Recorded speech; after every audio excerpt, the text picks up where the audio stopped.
Adam Yudhistira, 39 tahun, adalah seorang diplomat di Kementerian Luar Negeri, tepatnya di Direktorat Perlindungan Warga Negara. Ia bukan tipe orang yang suka mencari perhatian.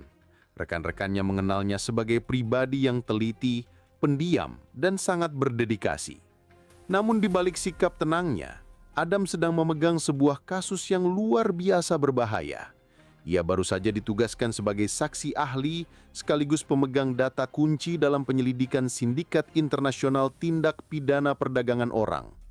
Kasus ini melibatkan nama-nama besar dan jaringan yang menggurita, membuat setiap langkah Adam menjadi sangat berisiko.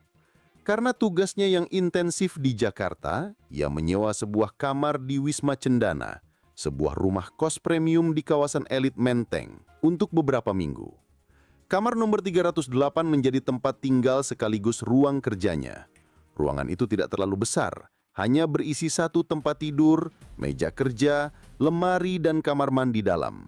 Di meja kerjanya, sebuah laptop selalu menyala hingga larut malam, berisi ratusan halaman dokumen, data transaksi, dan bagan alur yang menghubungkan para korban dengan para pelaku utama sindikat tersebut.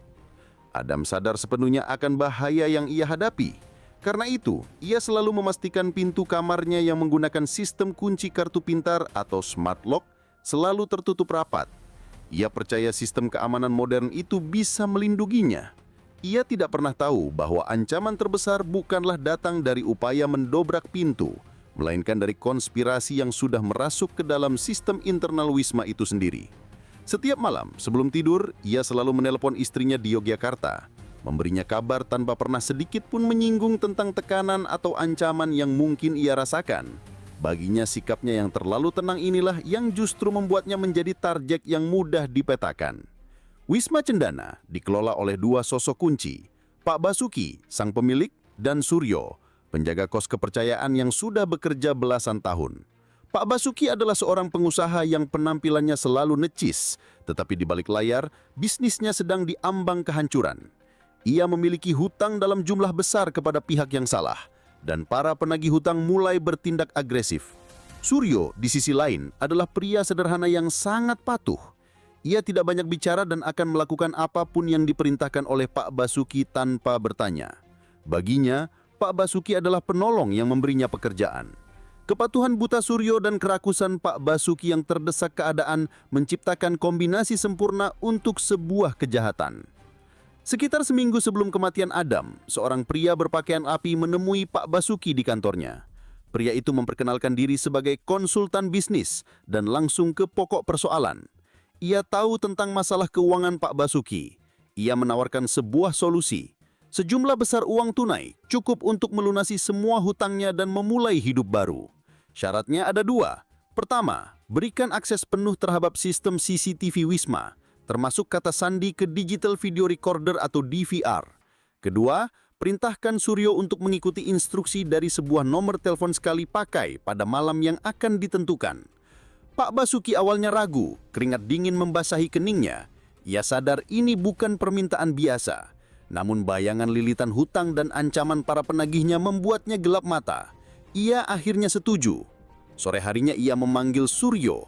Suryo, nanti akan ada pekerjaan khusus untukmu. Ada tamu penting yang perlu privasi total. Nanti akan ada yang menelponmu. Ikuti saja semua perintahnya. Ini demi keamanan Wisma kita. Anggap saja ini bagian dari pelayanan VIP, ujar Basuki. Suryo, tanpa curiga sedikit pun, hanya mengangguk patuh. Roda konspirasi telah berputar. Eksekutor yang disewa untuk menghabisi nyawa Adam bukanlah pembunuh bayaran biasa. Ia adalah seorang spesialis dalam operasi senyap dan rekayasa TKP. Ia tidak pernah meninggalkan jejak forensik, dan karyanya selalu berhasil mengelabui penyelidik tingkat pertama, seringkali ditutup sebagai kasus bunuh diri atau kecelakaan. Selama 10 hari, ia mempelajari targetnya.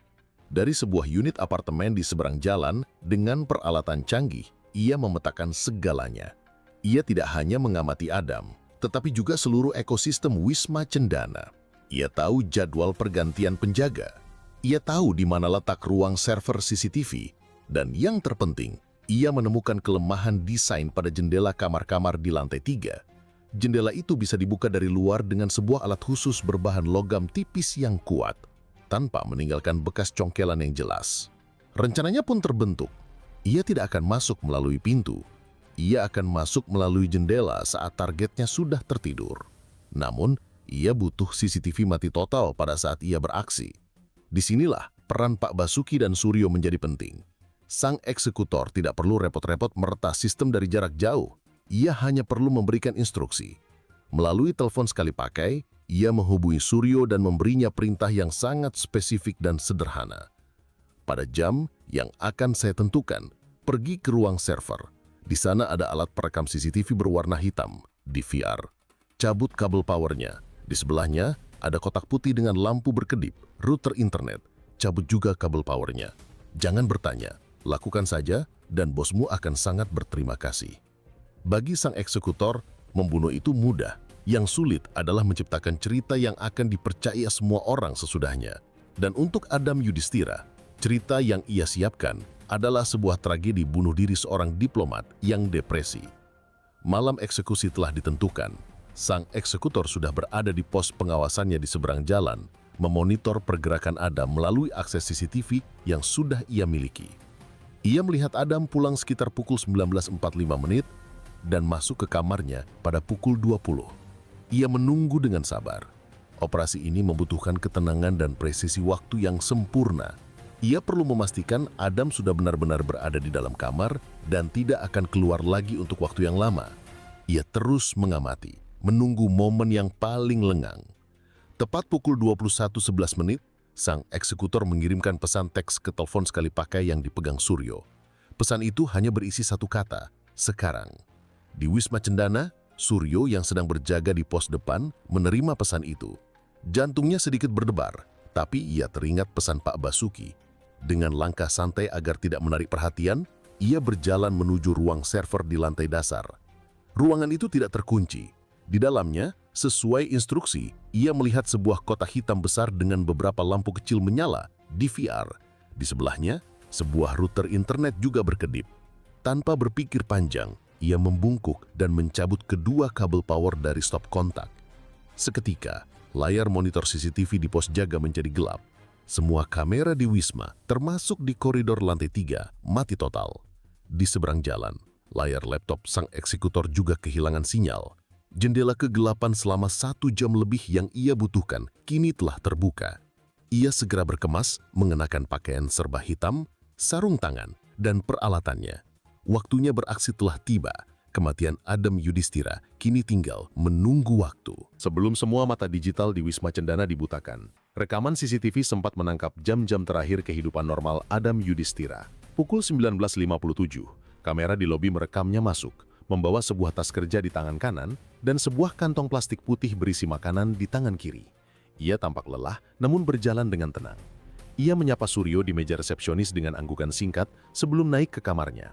Pukul 20.00, CCTV di koridor lantai 3 merekamnya membuka pintu kamar 308 dengan kartu akses dan masuk, lalu menutup pintu di belakangnya. Di dalam kamar, Adam meletakkan makanannya di meja dan langsung membuka laptopnya. Ia bekerja selama hampir 1,5 jam, sesekali menyuap makanan yang sudah dingin. Sekitar pukul 21.30, ia melakukan panggilan video dengan istrinya. Percakapan itu normal, membahas kegiatan anak mereka di sekolah dan rencana Adam untuk pulang di akhir pekan. Tidak ada sedikit pun tanda-tanda depresi atau ketakutan dalam suaranya. Setelah menutup telepon, ia kembali bekerja. Pukul 23.24, kamera koridor kembali merekam pintu kamar 308 terbuka. Adam keluar dengan sebuah kantong plastik hitam di tangan kirinya, berisi sampah dari makan malamnya. Ia berjalan ke ujung koridor untuk membuangnya. 2 menit kemudian, pukul 23.26, ia terekam kembali masuk ke dalam kamarnya. Itulah citra terakhir Adam Yudhistira yang terekam oleh kamera. Beberapa menit setelah itu, pada pukul 21.11.24 waktu server, seluruh sistem CCTV di Wisma itu mati. Kegelapan total menyelimuti setiap sudut koridor, memberikan panggung yang sempurna bagi sang eksekutor untuk memulai babak terakhirnya. Saat CCTV mati, sang eksekutor sudah bergerak. Ia memanjat dinding belakang Wisma yang minim penerangan dan mencapai balkon kecil di luar jendela kamar 308. Dengan alat logam tipis yang sudah ia siapkan, ia menyelipkannya di celah jendela. Dengan sedikit tekanan yang terukur, kunci grendel di bagian dalam berhasil ia geser. Jendela terbuka tanpa suara decitan sedikit pun. Di dalam, Adam masih duduk di depan laptopnya, begitu fokus hingga tidak menyadari kehadiran sesosok bayangan yang masuk ke kamarnya. Sang eksekutor bergerak cepat. Sebelum Adam sempat menoleh, sebuah kain yang sudah dibasahi kloroform membekap mulut dan hidungnya dari belakang. Adam terkejut, mencoba meronta, namun tenaganya hilang dengan cepat. Dalam waktu kurang dari 10 detik, tubuhnya lemas dan kesadarannya memudar. Sang eksekutor menahan tubuh Adam agar tidak jatuh ke lantai dan menimbulkan suara. Ia kemudian mendudukkan Adam di kursi, memastikan ia masih bernafas namun dalam kondisi tidak berdaya. Misi pertama selesai, target berhasil dilumpuhkan tanpa perlawanan dan tanpa suara. Setelah itu, ia mengambil laptop dan ponsel milik Adam, bukan untuk dicuri, tetapi untuk diambil datanya. Menggunakan perangkat khusus, ia menyalin seluruh isi hard drive laptop dan memori ponsel ke dalam sebuah penyimpanan portabel. Setelah semua data sensitif terkait kasus TPPO berhasil diamankan, ia meletakkan kembali laptop dan ponsel itu di atas meja. Kini, saatnya untuk misi kedua, menghilangkan saksi dan menciptakan sebuah mahakarya ilusi. Ketika Adam mulai sedikit siuman, penggihatannya kabur. Hal pertama yang ia lihat adalah sang eksekutor berdiri di hadapannya, menunjukkan layar sebuah tablet. Di layar itu tertampang siaran langsung dari kamera tersembunyi yang mengarah ke teras rumahnya di Yogyakarta, tempat kedua anaknya biasa bermain. Ancaman itu begitu jelas tanpa perlu diucapkan. Wajah Adam memucat, rasa takut yang luar biasa mengalahkan sisa-sisa keinginannya untuk melawan. Ia tahu nyawa keluarganya menjadi taruhan. Sang eksekutor kemudian meletakkan satu gulung lakban kuning di atas meja, jenis lakban yang biasa dipakai untuk industri. "Kau akan melakukannya sendiri," bisik sang eksekutor untuk pertama dan terakhir kalinya, "agar terlihat seperti pilihanmu." Dengan tangan gemetar, Adam mengambil gulungan lakban itu, meninggalkan sidik jarinya dengan jelas di seluruh permukaan gulungan. Di bawah tatapan dingin sang eksekutor, Adam mulai melilitkan lakban itu ke wajahnya, mulai dari mulut, lalu ke hidung, hingga menutupi seluruh kepalanya. Setiap kali ia ragu, sang eksekutor hanya perlu menunjuk ke arah tablet. Air mata mengalir di pipi Adam sebelum tertutup oleh lapisan lakban berikutnya. Sang eksekutor mengawasi dengan seksama, memastikan lilitan itu terlihat rapi, namun tidak sempurna, khas pekerjaan orang yang panik. Setelah Adam lemas kehabisan napas, sang eksekutor yang mengenakan sarung tangan membaringkan tubuhnya di lantai dalam posisi yang tidak wajar seolah terjatuh. Ia lalu menutupinya dengan selimut, meninggalkan hanya bagian kepala yang terlilit lakban yang terlihat. Ia merapikan kursi, memastikan tidak ada tanda-tanda perlawanan. Kamar itu kini menjadi sebuah panggung sandiwara yang sempurna. Setelah pementasan selesai, sang eksekutor melakukan pemeriksaan terakhir. Ia memastikan tidak ada sehelai rambut atau jejak kakinya yang tertinggal. Ia keluar melalui jendela dengan cara yang sama seperti saat ia masuk, lalu menutupnya kembali dengan rapat dari luar. Ia turun dari gedung dan menghilang ke dalam kegelapan malam. Dari lokasi yang aman, ia mengirim pesan kedua ke Suryo. "Tunggu 1 jam, lalu nyalakan." Tujuannya adalah untuk menciptakan jeda waktu yang cukup panjang agar proses rigor mortis atau kaku mayat mulai terjadi, sehingga menyulitkan penentuan waktu kematian yang akurat. 1 jam kemudian, sekitar pukul 22.30, Suryo kembali ke ruang server dan menyalakan kembali DVR serta router internet. CCTV Wisma kembali berfungsi. Pada saat inilah sang eksekutor melakukan langkah jeniusnya yang terakhir. Menggunakan akses yang ia punya, ia meretas sistem CCTV secara real time. Ia mengubah sudut pandang kamera di koridor lantai 3. Jika sebelumnya kamera itu menyorot lurus ke sepanjang koridor, kini ia mengarahkannya untuk fokus secara sempurna ke pintu dan jendela kamar 308. Tujuannya adalah untuk menciptakan bukti palsu, seolah-olah ada yang curiga dan sengaja mengarahkan kamera ke kamar itu sebelum penemuan mayat. Ini akan membuat polisi bingung. Setelah itu, untuk memperkuat alibinya, Suryo melakukan 2 hal sesuai instruksi. Pada pukul 00.27, ia berjalan mondar-mandir di depan kamar Adam sambil berpura-pura menelpon. Lalu pada pukul 2.20 ia kembali lewat sambil membawa sapu, sengaja melirik ke arah jendela. Semua tindakan ini direkam oleh CCTV yang sudah kembali menyala, dirancang untuk mendukung ceritanya nanti bahwa ia hanya melakukan tugasnya sebagai penjaga kos. Keesokan paginya, sesuai skenario, drama dimulai. Istri Adam di Yogyakarta menelpon Suryo dengan panik, mengatakan bahwa suaminya tidak bisa dihubungi sejak semalam. Suryo memainkan perannya sebagai penjaga yang peduli, segera mengajak seorang petugas kebersihan untuk memeriksa kamar 308. Seluruh adegan ini terekam dengan jelas oleh CCTV yang sudutnya sudah diatur dengan sempurna.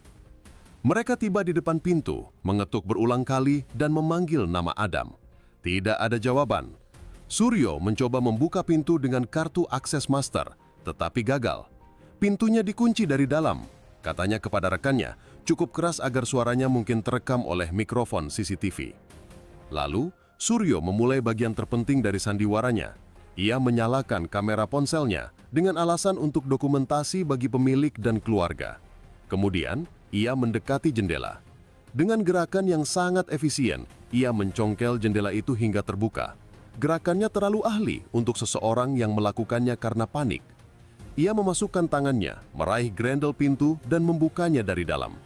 Begitu pintu terbuka dan mereka melihat kondisi di dalam, rekannya menjerit, sementara Suryo bertindak panik dan segera menelpon polisi.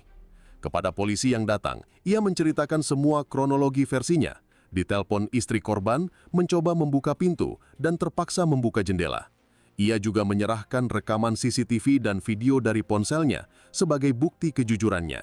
Di atas kertas, cerita Suryo tampak masuk akal dan semua bukti visual seolah mendukungnya. Laporan awal dari tim lapangan tergeletak di meja saya, dengan kesimpulan tersirat yang mengarah pada bunuh diri. Saya mendorong laporan itu ke samping dengan punggung tangan. Omong kosong, ini bukan bunuh diri. Ini adalah sebuah pertunjukan sandiwara yang dieksekusi dengan sempurna. Terlalu sempurna hingga justru terlihat cacat di mata saya. Saya tidak akan membiarkan kasus ini ditutup dengan sebuah kebohongan. Pagi itu juga saya membentuk sebuah tim investigasi khusus yang saya beri nama sandi, Operasi Sonata Sunyi, karena pembunuhan ini dilakukan dalam keheningan total. Tim ini kecil, hanya terdiri dari 5 orang penyidik terbaik dari unit saya, ditambah 2 ahli forensik digital dari Mabes Polri. Rapat pertama kami singkat dan padat. Saya berdiri di depan papan tulis putih, mengabaikan semua teori tentang depresi atau masalah pribadi korban. Lupakan semua itu, kata saya kepada tim. Fokus kita ada 4. Pertama, saya menulis nama Suryo dan Basuki di papan tulis. Awasi kedua orang ini 24 jam penuh. Saya mau tahu setiap pergerakan mereka, dengan siapa mereka bicara, dan yang terpenting, bagaimana mereka membelanjakan uang mereka. Pasang penyadap di telepon mereka dan lacak semua transaksi keuangan mereka. Saya ingin laporan lengkap latar belakang finansial mereka dalam 3 hari. Kedua, lanjut saya sambil menunjuk ke arah ahli forensik digital. Saya mau server DVR CCTV itu dibongkar di laboratorium kalian. Jangan hanya periksa rekamannya. Saya mau tahu apakah ada jejak fisik seperti kabel power yang dicabut dan dipasang kembali. Cari bukti adanya akses jarak jauh sekecil apapun, terutama setelah rekaman kembali menyala. Ketiga, pandangan saya beralih ke penyidik senior di tim saya. Urus surat perintah untuk melakukan ekshumasi dan otopsi ulang jenazah Adam Yudhistira. Saya mau tim forensik terbaik dari rumah sakit Polri yang menanganinya. Periksa setiap jengkal tubuhnya, cari tanda obat bius, sedatif, racun, atau zat apapun yang bisa melumpuhkan seseorang. Dan yang terakhir, saya berhenti sejenak, menatap setiap anggota tim saya. Kita bekerja dalam senyap, tidak ada informasi apapun yang boleh bocor ke media. Di mata publik, kasus ini masih diselidiki sebagai kemungkinan bunuh diri. Biarkan para pelaku merasa aman dalam kebohongan mereka. Justru saat mereka lengah, kita akan menerkam. Rapat selesai, laksanakan. Ruangan itu kosong dalam sekejap, menyisakan saya dengan papan tulis putih yang berisi awal dari sebuah perburuan panjang. 3 hari setelah operasi Sonata Sunyi dimulai, retakan pertama pada dinding kebohongan para pelaku mulai terlihat. Tim pengawas keuangan memberikan laporan yang saya tunggu-tunggu. Laporan itu seperti alarm kebakaran di tengah malam. 2 hari setelah kematian Adam, Pak Basuki, sang pemurik Wisma, melakukan pembayaran tunai dalam jumlah sangat besar kepada salah satu kreditornya. Jumlahnya mencapai 500 juta rupiah. Menurut data perbankan, kondisi keuangan Basuki selama 6 bulan terakhir sangat buruk. Ia bahkan beberapa kali gagal membayar cicilan utangnya. Munculnya uang tunai dalam jumlah sebesar itu secara tiba-tiba adalah sebuah anomali yang tidak bisa dijelaskan dengan akal sehat. Itu adalah bendera merah pertama. Bendera merah kedua datang dari pengawasan terhadap Suryo, si penjaga kos. Pria yang selama ini hidup pas-pasan dengan gaji bulanan yang tidak seberapa, tiba-tiba membeli sebuah sepeda motor sport baru secara tunai. Tim di lapangan juga melaporkan ia membeli beberapa barang elektronik mahal dan sering mentraktir teman-temannya di warung kopi. Pola pengeluarannya berubah drastis dalam seminggu terakhir. Dari mana seorang penjaga kos mendapatkan uang sebanyak itu? Kedua fakta ini sudah lebih dari cukup. Uang adalah motivator ulung, tetapi juga meninggalkan jejak yang paling bau. Basuki dan Suryo telah menerima bayaran atas pekerjaan mereka, dan mereka cukup bodoh untuk langsung membelanjakannya. Sore itu saya mengumpulkan tim kembali. Kita sudah punya kaitnya, kata saya sambil menunjukkan laporan keuangan Basuki dan foto-foto Suryo dengan motor barunya. Mereka sudah memakan umpannya. Kita tidak perlu menunggu lebih lama lagi. Kejaksaan sudah mengeluarkan surat perintah penangkapan berdasarkan bukti awal aliran dana mencurigakan yang terkait dengan waktu kejadian perkara. Besok pagi, sebelum matahari terbit, kita jemput mereka berdua di lokasi terpisah secara serentak. Saya mau mereka terkejut, tidak punya waktu untuk saling berkomunikasi atau menghilangkan barang bukti. Tim 1 tangani Basuki, saya akan pimpin langsung tim 2 untuk menangani Suryo. Saya tahu Suryo adalah mata rantai yang paling lemah, dan saya akan mematahkannya malam itu juga. Perburuan sesungguhnya akan segera dimulai. Pukul 5 pagi tim kami bergerak serentak. Pak Basuki kami tangkap di rumah mewahnya tanpa banyak perlawanan, meski wajahnya menunjukkan keterkejutan dan kemarahan. Sementara itu, saya dan tim saya mendobrek pintu kamar kos sederhana milik Suryo. Ia kami temukan masih tertidur, dan reaksinya saat kami borgol adalah ketakutan yang murni. Di kantor kami menempatkan mereka di 2 ruang interogasi yang terpisah. Sesuai dugaan, Basuki bersikap angkuh, menyangkal semuanya, dan terus berteriak meminta pengacaranya. Kami membiarkannya. Target utama saya adalah Suryo. Saya masuk ke ruang interogasi Suryo sendirian. Ia duduk di kursi, gemetar, wajahnya pucat. Saya tidak membentaknya. Saya duduk di hadapannya, meletakkan 2 berkas di atas meja. Suryo, saya tahu kamu orang baik yang hanya mengikuti perintah. Ia menatap saya, matanya berkaca-kaca. Saya membuka berkas pertama. Di dalamnya ada foto-foto Suryo dengan motor barunya, bukti transfer uang ke rekening saudaranya di kampung, dan rincian pengeluarannya seminggu terakhir. Kamu dapat banyak uang ya minggu ini. Dari mana? Suryo hanya diam, menunduk. Saya membuka berkas kedua. Ini laporan keuangan bosmu, Pak Basuki. Sehari setelah Adam meninggal, dia membayar utang 500 juta. Tunai. Padahal sebelumnya dia hampir bangkrut. Kata saya sambil menatap matanya dalam-dalam. Suryo, dengarkan saya baik-baik. Pak Basuki itu pengusaha. Dia licik. Dia akan mengorbankan siapapun untuk menyelamatkan dirinya. Saat ini pengacaranya sedang bekerja keras untuk melemparkan semua kesalahan kepadamu. Mereka akan bilang kaulah yang bersekongkol dengan pembunuh Adam demi uang, dan Pak Basuki tidak tahu apa-apa. Kamu akan dihukum seumur hidup sendirian. Sementara dia bebas. Taktik itu berhasil. Air mata Suryo akhirnya pecah. Ia menangis sesenggukan. Bukan saya, Pak. Bukan saya membunuh. Saya hanya disuruh. Racaunya. Selama 1 jam berikutnya, Suryo menceritakan semuanya. Ia mengaku diperintah oleh Basuki untuk mematikan DVR dan router pada jam yang ditentukan. Ia juga mengaku diperintah untuk melakukan patroli aneh dan merekam proses pendobrakan jendela, semua demi bayaran sebesar 50 juta rupiah. Pak Basuki bilang ini hanya untuk memberi pelajaran pada penghuni yang sombong, Pak. Saya tidak tahu kalau akan ada yang mati. Isaknya, pengakuan Suryo adalah kunci pertama yang membuka gerbang konspirasi ini. Dengan rekaman pengakuan Suryo di tangan, saya berjalan ke ruang interogasi tempat Basuki menunggu dengan angkuh bersama pengacaranya. Saya tidak mengatakan apa-apa, hanya meletakkan sebuah speaker kecil di atas meja dan memutar rekaman pengakuan Suryo sepenuhnya. Wajah Basuki berubah dari merah karena marah menjadi pucat pasi. Tembok kesombongannya runtuh seketika.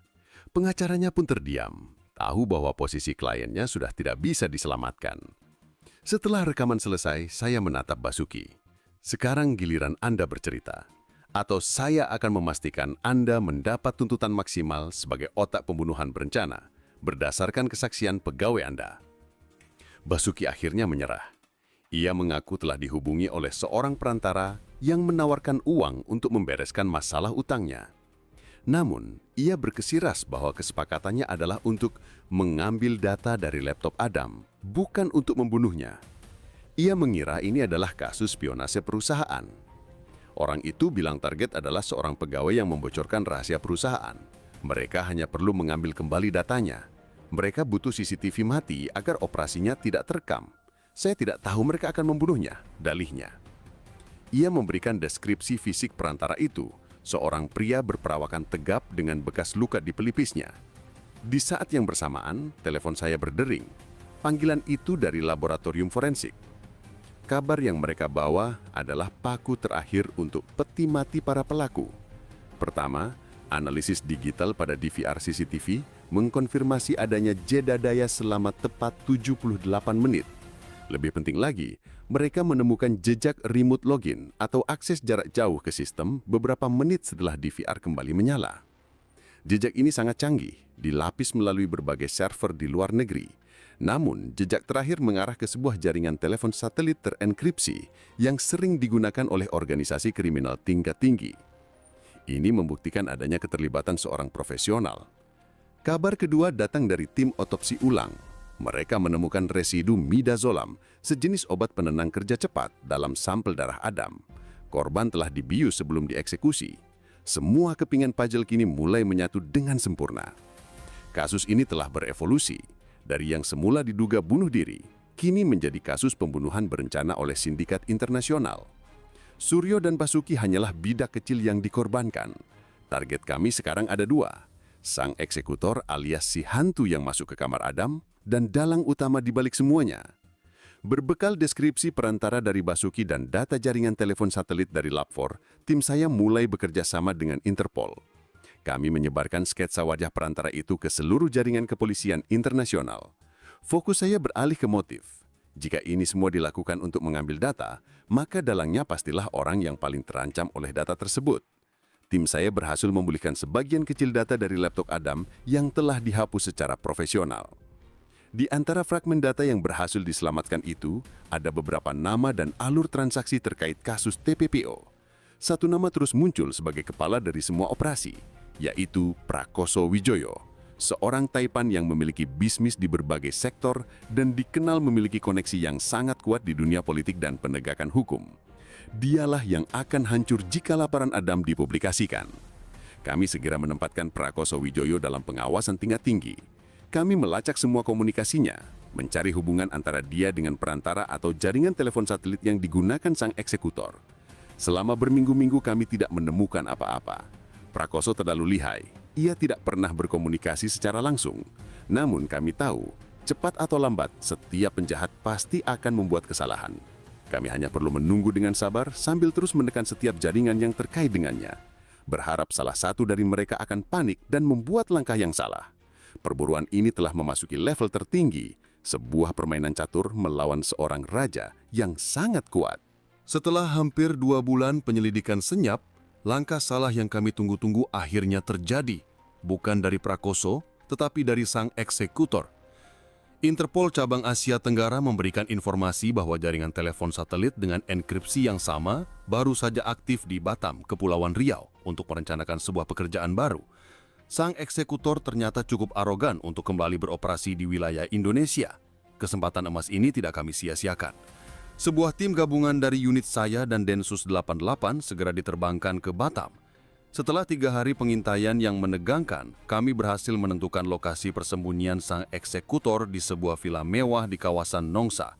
Pukul 3 dini hari, kami melakukan penyergapan. Sang eksekutor, yang nama aslinya adalah Roni, ternyata adalah mantan anggota pasukan khusus yang membelot. Ia memberikan perlawanan sengit, namun tim kami lebih siap. Ia berhasil kami lumpuhkan dan tangkap.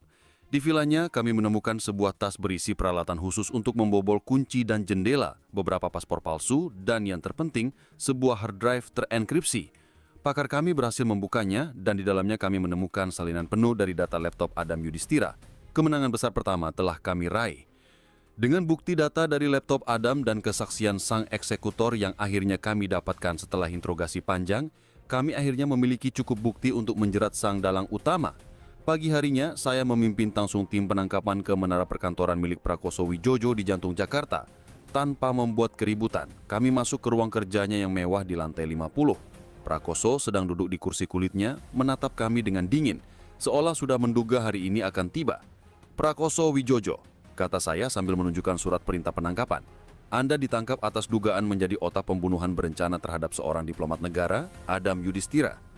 Ia tidak mengatakan apa-apa, hanya tersenyum tipis. Saat ia digiring keluar dari kantornya, saya tahu bahwa ini adalah akhir dari sandiwara besar mereka. Dari penjaga kos yang serakah, pemilik wisma yang terdesak utang, hingga seorang pembunuh profesional dan taipan yang kejam, semua mata rantai kejahatan itu telah kami putus.